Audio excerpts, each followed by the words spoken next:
জাতীয় নাগরিক পার্টি এনসিপির পক্ষ থেকে আমরা আরপিও অনুযায়ী নির্বাচন কমিশনের দল নিবন্ধনের সংশোধন করে আমাদের দল নিবন্ধনের আবেদন আমরা এইমাত্র দাখিল করেছি।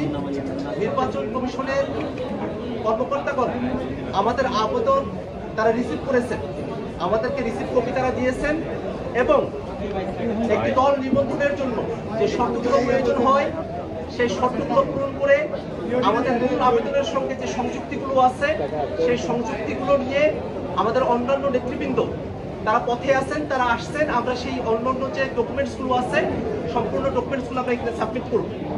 আমরা আমাদের পূর্ণাঙ্গ প্রেস ব্রিফিং আর কিছুক্ষণ পরে করবো। আমাদের অন্যান্য নেতৃবৃন্দ আসার পরে আমরা শুধুমাত্র একটা জিনিস আপনাদেরকে জানাতে চাই যে জাতীয় নাগরিক পার্টি এনসিপি জনগণের দল হিসেবে, জনগণের পক্ষের শক্তি হিসেবে অভ্যুত্থানকে ধারণ করে বাংলাদেশে যে নতুন রাজনীতি চর্চা করতে চেয়েছে সেই রাজনীতির ডাকে সাড়া দিয়ে সারা দেশের মানুষের এনসিপির সঙ্গে যুক্ত হয়েছেন।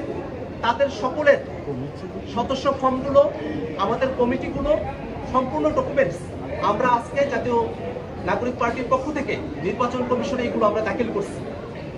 সাংবাদিক বন্ধুগণ, জাতীয় নাগরিক পার্টি এনসিপি দলের প্রতীক হিসেবে নির্বাচন কমিশনে যে আবেদন দাখিল করেছে সেখানে আমরা 3টি প্রতীককে দলের প্রতীক হিসেবে আমরা আবেদন করেছি, কিন্তু আমাদের দলের প্রতীক হিসেবে নির্বাচন কমিশনের থেকে আমাদের প্রত্যাশা হলো নির্বাচন কমিশন দলের প্রতীক হিসেবে আমাদেরকে শাপলা বরাদ্দ প্রদান করবে।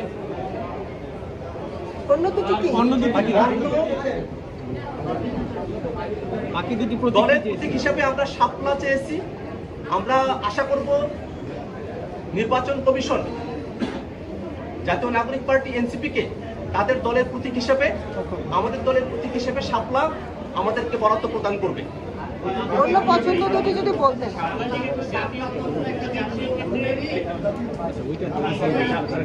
বিষয় একটু সাংবাদিক বন্ধুরা